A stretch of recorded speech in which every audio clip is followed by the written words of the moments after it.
Growing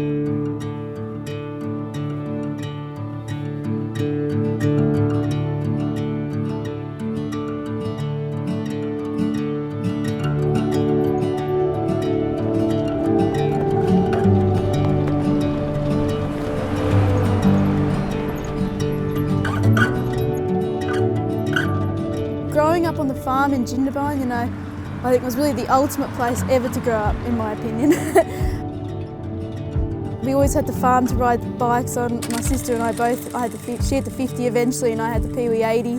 Once we sort of, progressed, we're always rounding up the sheep and cows on that. So there's a few interesting trails around the farm we could always ride on, so that grew our skills. And after my first ride up to the top of Pinnabar at 11 on the 125, I then started getting into the downhill mountain biking. That scene was just starting to get really big in Jindabyne, so I started getting into that, and there were like no other girls that did it.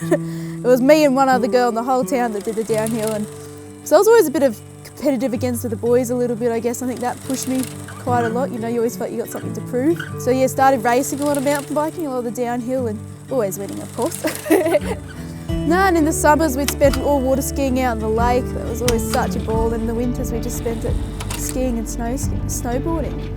I always wanted to get into the motocross side of things, and there's a motorbike club in the next town an hour away, but all the motocross races were always peak winter, so I was too busy to ever get there and too busy skiing.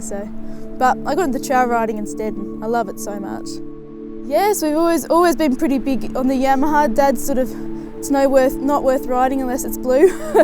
My auntie has diverted a bit over the years, but she's always come back to the Yamahas, and now she's riding on the 10 years. And Dad just sold his WR450 to buy a 10 year because he reckons he's getting too old for the enduro bikes. But yeah, he ever since he first started riding has always raced and rode on the Yamahas. TTR always hold a special place in my heart. It's always, I guess, my first love. I mean, the Pee-wee 50 back in the day was, but it's taken me so many places, the 125, all through the most incredible Victorian high country. And I just can't believe, it's won me this prize, and I won the prize for just doing what I love. So when I first came out today to test ride the WR250F and WR250R, I really thought it was going to be straight up an instant decision for me. And there were times today when I was riding both bikes, I'm like, no, this is definitely the bike I want. And I'd hop back on the other one, I'm like, oh God, no, this is the one I definitely want.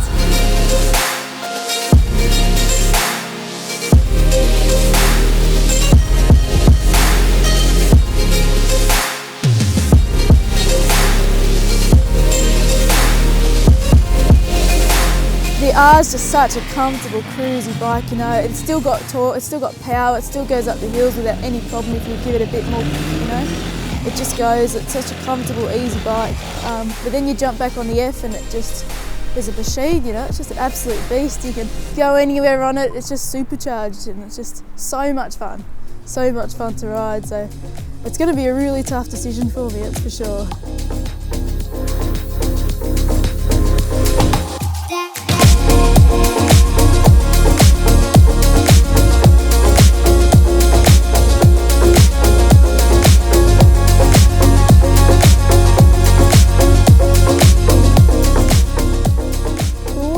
Enter any kind of competition, especially a $10,000 Yamaha day competition, you start to dream straight away of all the possibilities you get, Anything from a piano to a jet ski.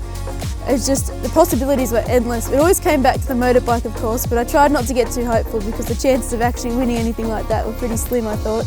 It's been a really incredible experience, really interesting to see the differences between the two bikes. They're chalk and cheese. And I guess it really comes down to me deciding what I want to do in the future, which bike I go, The F is just such a machine. It's just so much fun. It just goes, the power it's got, it's just such a fun machine. But then if I want to go touring Australia on some amazing trails and see the country via the bike, which I really want to do as well, I think the R is going to be the ultimate machine, It's such a comfortable, it's such an easy thing to ride, you could just go anywhere on it.